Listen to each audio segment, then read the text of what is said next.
Imagine you walk into a small-town coffee shop one morning. You order your drink, find a seat, and look up at the walls. And there they are. 92 pencil portraits, all different faces, all people from this town, all for sale. Now imagine a stranger. Someone nobody knows, someone who just arrived yesterday. Walks in, sees those portraits, and decides right then and there. He's going to buy every single one, and then personally hand-deliver each portrait back to the person in it. No explanation, no agenda, no strings attached, just, "This belongs to you." Who does that? Who even thinks like that? That's the question at the heart of today's book, Theo of Golden, by Levi. A self-published novel that's spread entirely by word of mouth. No big publisher. No PR campaign. Just readers telling other readers, you have to read this. And today, I'm one of those readers telling you. Let's get into it.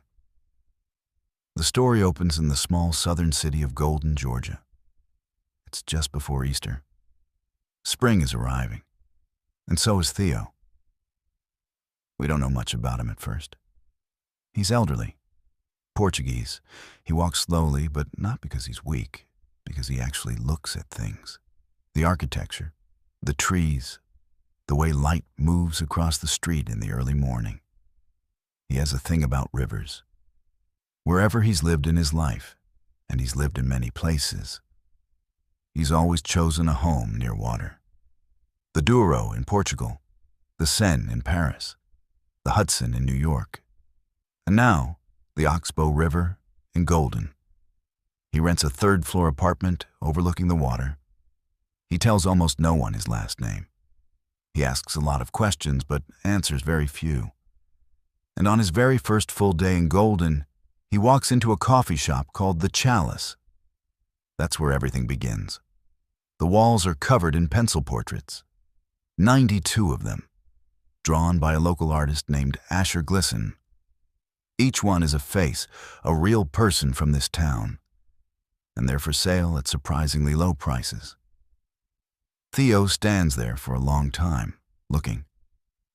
And then he makes a decision that will change this entire town. He's going to buy all 92 portraits, one by one, and give each one back to the person it belongs to. Now you might be thinking, okay, that's a nice gesture. But here's what makes it extraordinary. Theo doesn't just drop the portraits on people's doorsteps. He finds each person. He sits with them. He listens to their story. He looks them in the eyes and tells them what he sees in their face. Not flattery, not small talk. Genuine, careful, seeing. In a world where most of us feel invisible, where we scroll past hundreds of faces a day without really looking at any of them, Theo does the opposite. He looks deeply, and he tells people what he finds. Now let me introduce you to some of the people Theo meets, because this novel is really about them. First, there's Minette. She's a young accountant stuck in a career she doesn't love. Theo chooses her portrait first, not randomly. He says he picked her because she had the kindest face in the room. When he sits with her and tells her what he sees, strength, bravery, kindness, and a quiet sadness, she opens up in a way she probably hasn't in years. That's the pattern. That's Theo's gift. He creates a space where people feel truly seen, maybe for the first time. Then there's Tony. He owns a bookshop called The Verbivore. He's sardonic, sharp-tongued, and deeply decent underneath it all. He becomes one of Theo's closest friends in Golden, the person who introduces him around town, who tells him everyone's story before Theo goes to find them. There's Basil, a street musician grieving the death of his sister. He left his teaching career to care for her, and after she died, he couldn't go back to his old life. So he busks on the street. Theo watches him perform week after week. before ever introducing himself. When Theo finally sits with Basil and hands him his portrait, he says something that stopped me cold. We're both raw material. Heaven can draw a straight line with a crooked stick. That line. I had to put the book down. And there's Simone, a young cellist working toward the most important recital of his life. Theo loves classical music, and the two of them form a quiet, deep friendship built entirely around the shared language of art.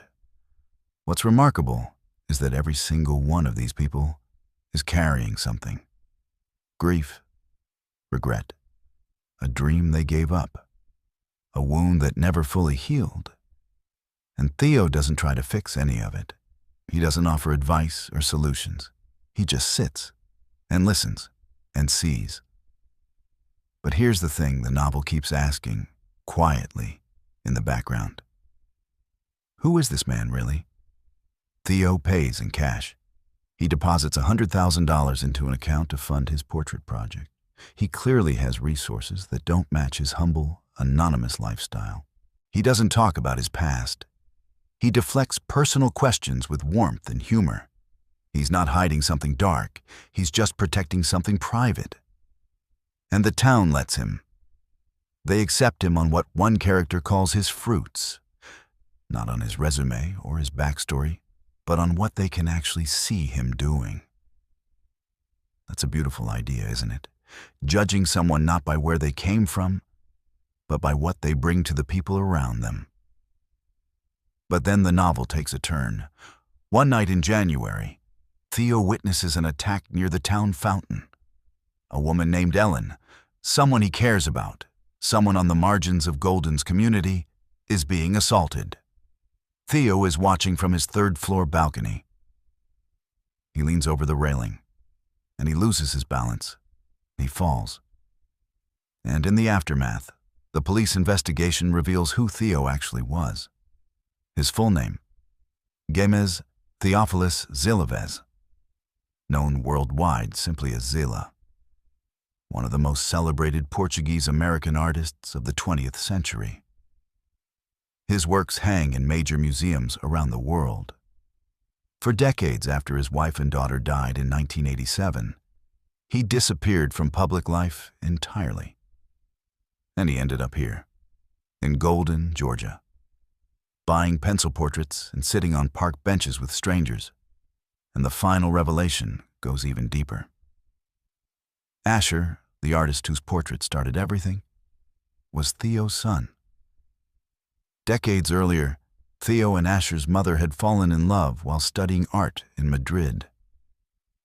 When she returned to Golden and realized she was pregnant, she asked Theo never to contact them. Theo honored that request for decades. But he never stopped loving his son from a distance. The portraits were never just about kindness. They were a father's way of finally being near his child. Now I want to go a little deeper with you, because I think what makes this novel genuinely extraordinary is its understanding of grief and what grief can become.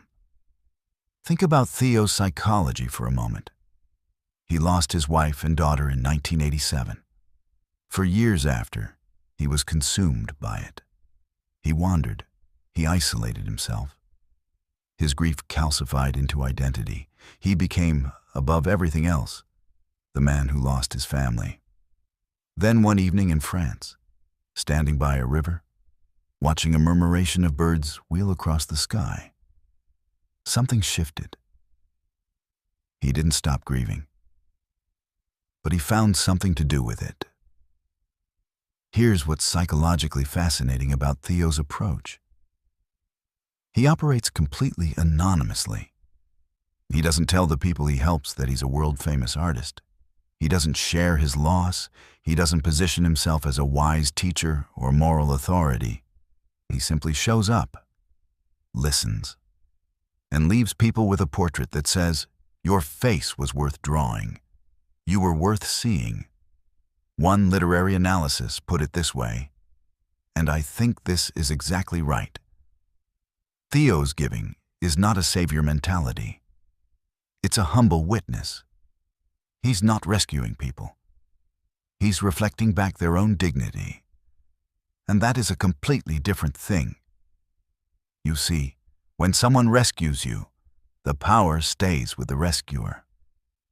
But when someone witnesses you, when they simply sit across from you and say, "I see you, I really see you," the power goes back to you. That's what the portraits do. They're not charity, they're mirrors. There's also something the novel calls good sadness, and I think this is one of the most quietly radical ideas in the book. Most of us treat sadness as a problem to be solved, something to push through or medicate away. But Theo carries his grief openly. He lets it shape him without letting it destroy him. His sadness becomes the lens through which he sees the sadness in others. He can recognize someone carrying a hidden wound because he has never pretended his own wounds don't exist. And then there's the question of anonymity itself. Why does Theo hide who he is? Is it humility? Guilt? A desire to escape his fame? I think it's something more specific. Theo understands, perhaps better than anyone, how much his identity would get in the way. If the people of Golden knew they were talking to a world-famous artist, they wouldn't be talking to Theo anymore. They'd be performing for Zila. The anonymity is a gift to them. It creates the conditions for genuine encounter, where two people can sit together without roles or reputations between them. And finally, the real reason he came to Golden: Asher, his son. Theo spent an entire year watching his son work, walking past his studio, buying his portraits, building a friendship from a careful distance that could never quite be what it truly was. And he never told him. There's something heartbreaking and beautiful in that choice. Some critics find it frustrating. Why not just tell the truth? But I think Levi understands something real here. Sometimes, the greatest act of love is to let someone live their life fully, without the weight of what you need from them. Theo gave his son an entire year of his quiet, undivided attention. And then he was gone. And only after his death did Asher learn who his father really was. So let me bring this home. Alan Levi is an attorney and a judge from Middle Georgia. He's also a singer-songwriter. And honestly, all of that comes through in this novel. The lawyer's precision, the musician's ear for rhythm, and a lifetime of listening to people tell their stories in a courtroom. This book started from a real question. Levi used to sit in a Columbus, Georgia coffee shop where local portraits lined the walls, and he kept wondering, why hasn't anyone bought these? Why do people walk past a portrait of their own neighbors every day and never think to put it back in their hands? That question became this novel. Is it a perfect book? No. It's long. Some passages go deep into art and music history in ways that slow the pace. Some characters feel a little too neatly drawn. And there are fair critiques about the racial dynamics. The way certain characters of color exist primarily to reflect Theo's virtue back at him, rather than as fully independent people. These are real limitations worth naming. But here's what I keep coming back to. In a world that rewards speed, noise, and performance, this book makes a quiet, stubborn case for slowness, for attention, for the radical act of actually looking at the person in front of you. And it suggests that grief, rather than being something to overcome, can be transformed. That the love we couldn't give to the people we lost doesn't have to disappear. It can be redirected, carefully, humbly, one person at a time. That is not a small idea. That is actually a way of living. Heaven can draw a straight line with a crooked stick. Whatever you're carrying right now, Whatever feels broken or unfinished, that's not the end of your story. Theo of Golden by Levi. Deeply recommended. Drop a comment if you've read it. I'd love to know what you thought.